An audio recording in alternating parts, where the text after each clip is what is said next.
Antigamente existia, né? Não sei se existe ainda, até confesso aqui um pouco da minha ausência com relação à procura desse assunto, o Instituto Bernardo Ellis também, né? Que cuidava Ainda existe uma associação, sim. Ela está lá no setor sul, ela sobrevive com dificuldade, né?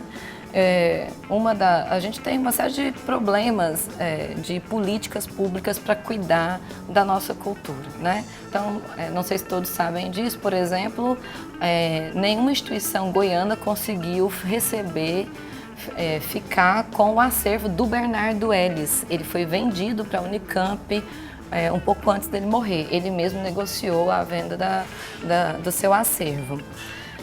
Isso porque nós aqui não conseguimos nos articular para manter esse legado dentro do nosso estado, né? Então essa associação, ela luta para manter o que sobra, né, desse acervo, o que sobra da memória do Bernardo Ellis no estado de Goiás. Então, o que sobra dessa? O que sobrou?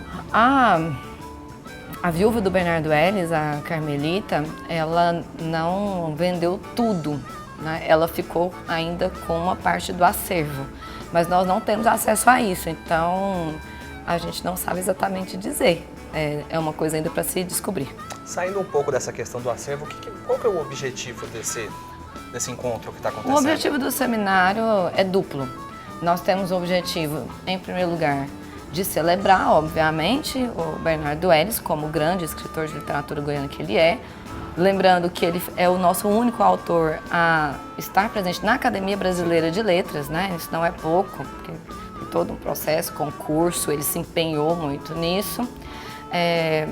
Mas para além da homenagem, o nosso objetivo é estimular a pesquisa sobre esse autor, né? Nós temos muito pouca produção acadêmica sobre o Bernardo Ellis e há várias lacunas. Por exemplo, a editora José Olímpio, ela detém os direitos autorais de publicação, mas as últimas edições feitas, principalmente aquela da obra completa, é muito falha, cheia de lacunas, falta trabalho de pesquisador ali, né? Há ainda vários documentos que precisam ser tratados para a gente revelar a face do Bernardo Ellis historiador. E ainda, né, já que estamos num programa de TV e estamos aqui com jornalistas, falta alguém pesquisar a face jornalista do Bernardo Ellis. Não só como cronista, mas como produtor de reportagem. Ele era um grande escritor em diferentes frentes de trabalho. Então, o seminário tem esse objetivo de lançar temas instigantes para as novas gerações de pesquisadores que nós estamos formando aqui no UFG e nas outras universidades.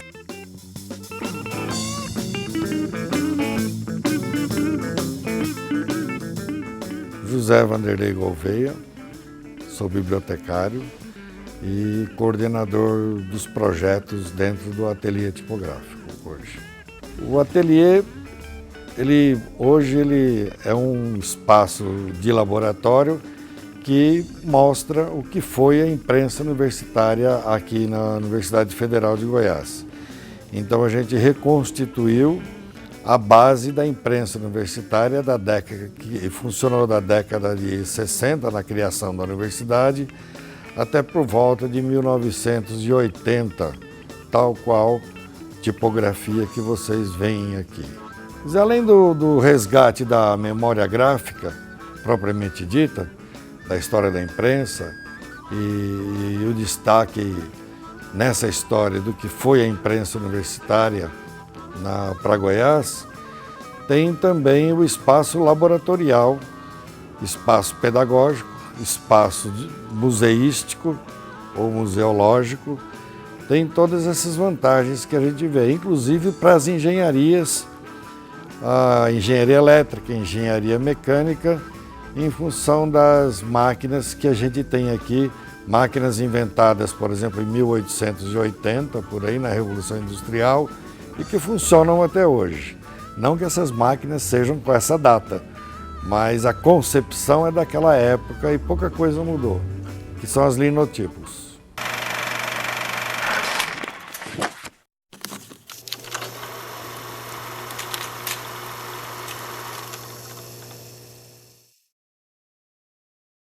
Olá, meu nome é Jarléo Barbosa, eu sou cineasta e estou aqui hoje para falar sobre a relação entre cinema e literatura. mais especificamente de adaptações de obras literárias para o cinema.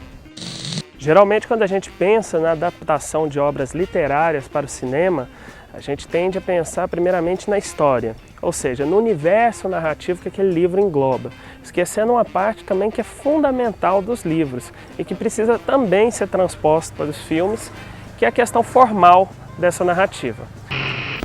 Então eu trouxe aqui hoje 2 livros que deram origem a 2 filmes para mostrar como esse contraste pode acontecer. Os 2 livros são do mesmo escritor, que é o Raduan Nassar, que escreveu o livro O Copo de Cólera e o livro Lavoura Arcaica.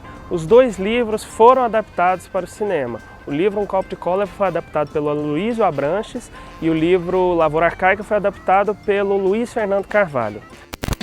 Os 2 filmes foram muito fiéis à narrativa do livro, são quase adaptações ipsis literis. A história, se você segue o universo dramático da história, elas são muito fiéis, os filmes, são quase transcrições. O Luiz Carvalho gosta de falar de uma transcrição que ele fez do livro do Raduan. Só que analisando os 2 livros, você percebe como os diretores, um se atentou para a questão formal e o outro não se atentou muito para respeitar o espírito formal do livro. E o que eu digo por respeitar o espírito formal? Respeitar o espírito, a alma a qual aquele livro foi concebido. O Copo de Cólera, por exemplo, é um livro que fala de uma relação amorosa muito suja, muito deturpada, mas ao ser transposto para o cinema, o que a gente vê é um filme feito de uma forma translúcida, higiênica, ou seja, nós temos ali a história que o Raduan escreveu, está tudo ali como o livro diz, só que a forma de impregnar essa história na tela foi feita de uma maneira que, a meu ver, desrespeita o espírito da obra de Raduan. Por outro lado, a gente teve o Luiz Fernando Carvalho com Lavoura Arcaica, que esse sim entendeu o espírito da obra que adaptava e não fez só uma adaptação narrativa do livro, mas uma adaptação formal. Ele entendeu o espírito fantástico da obra do Raduan, o espírito de textura, que ele está sempre evocando textura, o espírito de imaginação fantasmagórico daquele livro e transpôs isso para o aspecto formal do seu filme, O Lavoura Arcaica.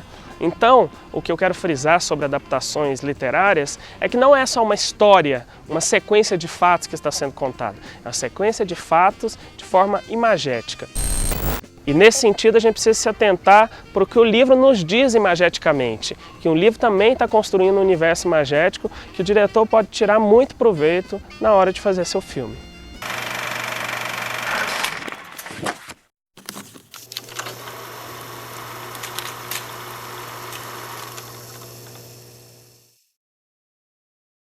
O Enredo Cultural vai para o seu último intervalo, na volta tem mais. Não sai daí.